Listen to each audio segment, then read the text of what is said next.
एकं सचिन्मय ब्रह्मदेवादि पशुयोनिषु दर्श्यन्तं स्वरूपेण गुरुं गजमुखं भजे। सदाशिवसमारम्भां श्रीशङ्कराचार्यमध्यमां श्रीषोडशानन्दनाथपर्यन्तं वन्दे गुरुपरम्पराम्। विश्वेश्वरि विश्वमनन्तशक्त्या प्राणाङ्गनिरूपार्चित विश्वव्यापिनी अगोचरा चान्तादिमदीया अन्तर्वहिनी पुरीनादरूपिणी कादिहादिम् अनुरूपिणी शिवा अशक्तोऽहं गुणान् वक्तुम्। आज के वर्तमान युग में प्राय सत्य और असत्य पर मानव जाति विचार ही नहीं करती। तो मानव जाति सत्य पे तो पूर्ण रूप से नहीं चल तक सकती। इसके लिए हमारे अंदर में आप देखेंगे कि ऋग्वेद के अंदर ऐतरेय ब्राह्मण में जो लिखा है, सर्वं सत्यम मनुष्येण नैव वक्तुं शक्यते देवा ही सत्य संबंधा नरा अनर्थवादिन। अर्थात मनुष्य सदा सत्य नहीं बोल सकता। ये बात आप मानव जाति अच्छी तरह से विचार कर लें, क्योंकि कहीं न कहीं असत्य तो बोलता ही है जीवन काल में। बड़े बड़े अभी के समय में वर्तमान युग में बड़े बड़े विद्वान, बड़े बड़े वक्ता लोग में को ही विरला ही होगा जो केवल सत्य का ही व्याख्यान करता है। असत्य तो इसीलिए ऋग्वेद का ये ऐतरेय ब्राह्मण का श्लोक गलत नहीं हो सकता कि मानव सत्य बोल ही नहीं सकता। इसलिए ऋग्वेद में और भी कहा है, ब्राह्मण से वे देवा। जो ब्राह्मण सत्य पे चलता है वही ब्राह्मण आगे जाके देव बनता है। तो आप देखेंगे कि मानव देव क्यों नहीं बनता, इसीलिए नहीं बन सकता कि सत्य पे नहीं चलता। सत्य पे चलेंगे तभी हम देवता को प्राप्त होंगे, देवत्व प्राप्त करेंगे। तो आप विचार करिए कि देवता ही सत्य बोलता है, देवा ही सत्य संबंधा नरा अनर्थवादिना। देवता ही सत्य से संबंध रखता है, मानव है वह अनर्थ वार्तालाप करते असत्य बोलने लग जाता है। इसीलिए मानव जाति उस परम सत्ता, उस परम ब्रह्म को, परमात्मा को प्राप्त करने में असमर्थ है। समर्थ वही होती है जो सत्य पे चले। तो आप देखेंगे कि मंडूक उपनिषद में भी लिखा है, सत्यमेव जयते नानतम सत्येन पंथा विततो देवयानः येना क्रमप्त यस्यो याप्त कामो यत्र तत् सत्यस्य परमं निधानम। अतः सत्य की विजय होती है। सत्य ही उस परम परमात्मा, उस पर ब्रह्म तक पहुंचाता है हमारे को। जो भी आप्त काम महापुरुष हो गए हैं वह सभी सत्य का मार्ग का अनुसरण किया। उसी सत्य का अनुसरण करते करते उस परम तत्व को प्राप्त किया जो चरम सुख की प्राप्ति कराता है। तो अब आप फिर विचार करें कि सत्य में कितनी ताकत है। सत्य ही पर ब्रह्म परमात्मा है जिसके लिए पूरी मानव जाति भटक रही है। तो आप देखेंगे कि सत्य में ही परमात्मा का निवास है और सत्य ही परमात्मा है, इसमें कोई संशय नहीं। कोई भी विद्वान, कोई भी वक्ता इसको नहीं काट सकता। कोई भी शास्त्र आप उठाइए, वेदांत, दर्शन शास्त्र, न्याय, तो सभी में यही लिखा है, सत्य ही परमात्मा है। सत्य का पालन करते करते करते आप देखेंगे कि जो व्यक्ति मौन धारण कर लेता है और सत्य ही बोलेगा ऐसा उसके मन में संकल्प ले लेता है, वह व्यक्ति, उसके मुख से जो निकलेगा वो ब्रह्म वाक्य हो जाता है, वो सत्य हो जाता है। और मनन करता है, भीतर में मनन करते करते सत्यता को प्राप्त करके परमात्मा की प्राप्ति में लग जाता है। कई आप महापुरुषों को, बड़े बड़े ऋषि मुनियों को देखा होगा, एकांत में चले जाते थे, मौन धारण कर लेते थे, केवल पर ब्रह्म परमात्मा का चिंतन, उसकी साधना करते करते उसी को आप्तकाम परम सुख को प्राप्त हो जाते थे। तो आप देखेंगे कि सत्य में ही ताकत है, सत्य ही उस परम तत्व को पहुंचा सकता है। सत्य में इतनी ताकत है कि आप देखेंगे कि सत्य को परमात्मा तक पहुंचाता है, इस देश को भी महान बना सकता है। सत्य में ही वो ताकत है कि इस देश को उज्जवल भविष्य बना सकता है। इस देश को महान चेतनाएं इसी सत्य के आधार पर जन्म लेती है। और आज पूरे विश्व में भारत का प्राचीन काल से, अनादि काल से, जब से सृष्टि का निर्माण हुआ तब से ही ये प्राय उस सत्य के आसन पर विराजमान था। परंतु आज के समय में असत्य शासन के कारण में उस तत्व को विराजमान हो गया है। शासन वर्ग भी असत्य की ओर प्राय मुड़ चुका है और इसकी असत्य की उत्पत्ति भी मान आप देखेंगे को माया से ही हुई है। माया रूपी जाल में फंसकर उसके भोग विलास के अंदर डूबे हुए लोगों को असत्य की उत्पत्ति, तो का हम इस पर आपको कुछ बताएंगे कि असत्य की उत्पत्ति कहां से हुई। सत्यम ब्रूयात प्रियम ब्रूयात, यहीं से हुई, क्योंकि प्रिय और सत्य एक साथ नहीं हो सकते। हितम मनोहारी दुर्लभंच वचः, अर्थात प्रिय और सत्य एक साथ नहीं रह सकते। आप देखेंगे कि हमारी गुरु परंपरा में भी शिष्य गुरु से सब विद्या अध्ययन करता था, दीक्षा प्राप्त करता था और उस परमात्मा की प्राप्ति के लिए साधना करता था। तो गुरु के निर्देशन में रह के अनुशासित रहता था, गुरु की डांट डपट सुनता था, गुरु के कठोर वचनों को सहन करता था, तभी उसमें सत्य आता था और परमात्मा की प्राप्ति करने के उसमें गुण विकसित होते थे। आज के समय में देखेंगे कि तो प्राय उल्टा समय आ चुका है। गुरु लोगों की कदर ही शिष्य नहीं करता। आप देखेंगे कि हम लोग जब अध्ययन करते थे तो गुरु लोगों को से प्राय हम इतने डरते थे, उनके सामने सिर ऊंचा नहीं करते थे।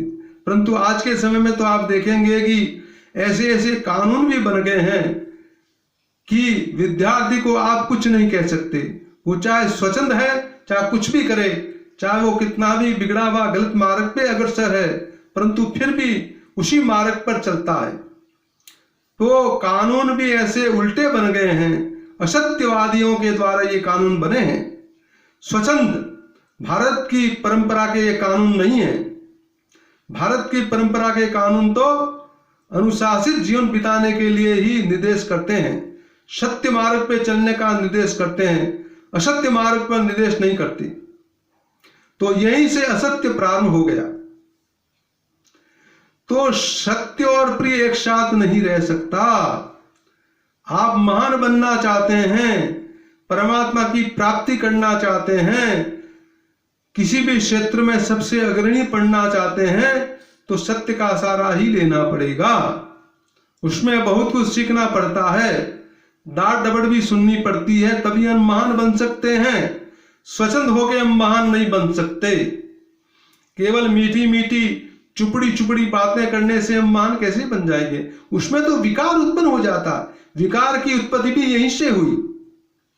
मीठी मीठी स्वीट पॉइजन जिसको कहा जाए, वहीं से विकार की उत्पत्ति होती है। आप देखेंगे कि गोस्वामी तुलसीदास जी ने भी पहले लिख दिया है, सचिव वेद गुरु तीनों जो प्रिय बोले भय आस, राज धर्म तन तीनों ही हुए बेगई नाश। अर्थात उससे तीनों का नाश हो जाता है।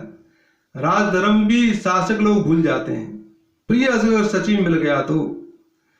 और धर्म में भी अगर ऐसे चापलूसी आदमी, झूठे आदमी आ गए तो धर्म का भी नाश कर देगा। जो वर्तमान युग में है, बहुत कम जो महापुरुष हैं बेचारे धर्म पे चलते हैं, उन्हीं के कारण आज पृथ्वी पर धर्म स्थित है कुछ भी अंशों में। और गुरु भी अगर कठोर नहीं है, अनुशासित शिष्य को नहीं कर सकता, तो फिर देखिए वो स्वतंत्र विद्यार्थी, स्वतंत्र छात्र, स्वतंत्र शिष्य क्या करेगा? वो पतन की ओर चला जाएगा, असत्य मार्ग की ओर चला जाएगा। तो इस पर डिसिप्लिन जरूरी है, अनुशासन जरूरी है, तभी हम महान बन सकते हैं। आप देखेंगे कि माता पिता का पहले पुत्र कितना पालन करता था, माता पिता के सामने कभी नजर ऊंची नहीं उठाता था, उनकी आज्ञा का पालन करता था, तभी वह संतान महान बनती थी। आजकल के समय में तो उल्टा जमाना आ गया है, माता पिता को भी बच्चे डांटते हैं, बड़ी दुर्दशा करते हैं, और वृद्ध अवस्था में तो असहाय अवस्था में उनको बाहर छोड़ देते हैं। ये इस देश की स्थिति है, ये हमारी स्थिति नहीं है, ये हमारा प्राचीन धर्म नहीं है, ये प्राचीन भारत नहीं है जो ये हमको सिखाता है। परंतु आज की आधुनिक फैशन यूरोपीय कंट्री की शिक्षा पद्धति भारत में लाई जा रही है, पूर्ण रूप से व्याप्त हो चुकी है, इसमें कोई संशय नहीं। तो इस प्रकार इस देश का क्या स्थिति बनेगी? और वक्तव्य तो देने के लिए सभी राजनेता, सभी वक्ता लोग कहते हैं भारत को महान बनाएंगे। अरे बनाएंगे कैसे? सत्यता होनी चाहिए, अनुशासित होना चाहिए, तभी भारत महान बनेगा। और योग्यता के अनुसार योग्य पुरुषों का सम्मान होना चाहिए, और जो जिसके लायक है, जो जिस विषय में पारंगत है, पूर्ण रूप से महारथी हासिल है, उसको उस मार्ग में समान सहित उसमें नियुक्त करना चाहिए, तभी ये देश का कल्याण हो सकता है। आप अभी देखेंगे मेडिकल साइंस वालों ने भी कुछ साल पहले बहुत प्रयास किया था, इतना प्रयास किया था कि ये कानून को हटाया जाए, योग्यता के आधार पर मेडिकल साइंस में डॉक्टरों का चयन होना चाहिए, परंतु उसकी बात को नकार दिया गया। वो वर्तमान युग की सरकार ही थी, कोई पहले की सरकार नहीं थी, उन्होंने उसको नकार दिया और उस प्रयत्न को विफल कर दिया। तो आप बताइए कि ये कैसे देश महान बनेगा, कैसे भारत के अंदर दिव्यता आएगी, कैसे योग्य व्यक्ति जीनस दिमाग वाले प्रसन्नचित रह के इस देश की सेवा करेंगे। सभी लोग फिर विदेश गमन करते हैं, वहां उनको सम्मान मिलता है और उस देश को लाभ पहुंचाते हैं, उस देश को महान बना देते हैं। और जिस दिन भारत के अंदर योग्यता के आधार पर चयन होगा, मेडिकल साइंस, शिक्षा विभाग, तकनीकी और भी अनन्य संस्थाओं में योग्य व्यक्ति पहुंचेंगे, तो इस देश का कल्याण होगा, तभी सत्य का पालन भी होगा। सत्य ही योग्यता से संबंध रखता है, क्योंकि योग्य व्यक्ति सत्यता के आधार पर ही चयनित होता है, असत्य के आधार नहीं होता, जो आजकल हो रहा है। प्राय ये आरक्षण बीमारी हमारे भारतवर्ष में कितनी समय से चली आ रही है, इस पर सरकार का विचार नहीं है। अरे इसमें कोई पक्षपात है ही नहीं, इस आरक्षण को खत्म करना चाहिए।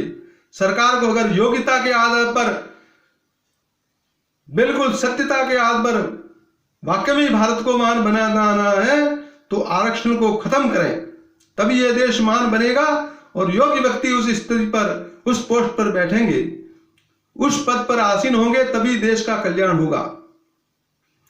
और आप न्याय व्यवस्था में भी देखेंगे कि इतने अपराध बढ़ जाते हैं भारतवर्ष में, नित्य देखते हैं रोज कहां क्या होता है, कहां क्या नहीं होता है।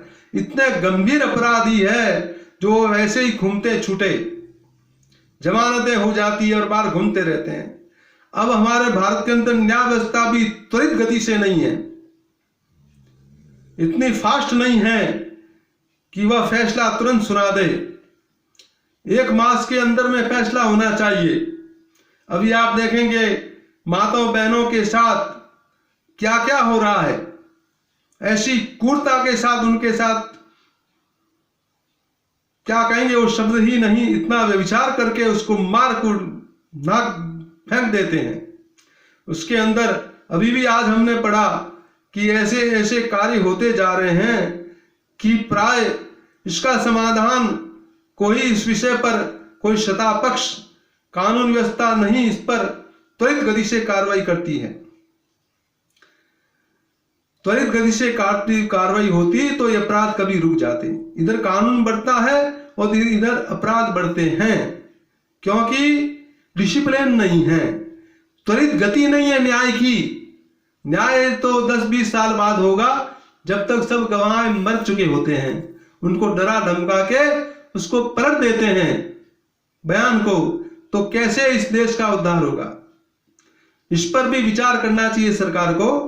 त्वरित गति से फैसला करे, तत्काल फैसला होना चाहिए, 1 मास पर्यंत। इससे ज्यादा अगर समय लगाएंगे तो न्याय नहीं हो सकता। तो न्याय के साथ भी सत्य जुड़ा है, तो सत्य का पालन करें, असत्य का पालन छोड़ दें, तभी होगा। ये हम मानते हैं कि सत्य पे मानव नहीं चल सकता, परंतु सत्य पे कम से कम 99% तो चल सकता है। 1 पॉइंट समझ लो कि वह असत्य पे चल सके, 1 पॉइंट ही है केवल वो असत्य पे चलने का, बाकी नहीं है। परंतु सत्य में बड़ा बलवान है, असत्य दुर्लभ है, इतना दुर्बल है कि उस पर कोई बलशाली नहीं है। बलवान तो केवल सत्य ही है। दोषी व्यक्ति बलवान नहीं हो सकता, वो दुर्बल है। इसलिए सत्य के अनुसार ही भारत देश का कल्याण हो सकता है। और प्राय सत्य और असत्य की हमने काफी व्याख्या कर दी है। अब इसके अलावा कुछ बोलने की आवश्यकता हम नहीं महसूस करते। इसी के साथ अपनी वाणी को विराम देंगे। हर हर महादेव।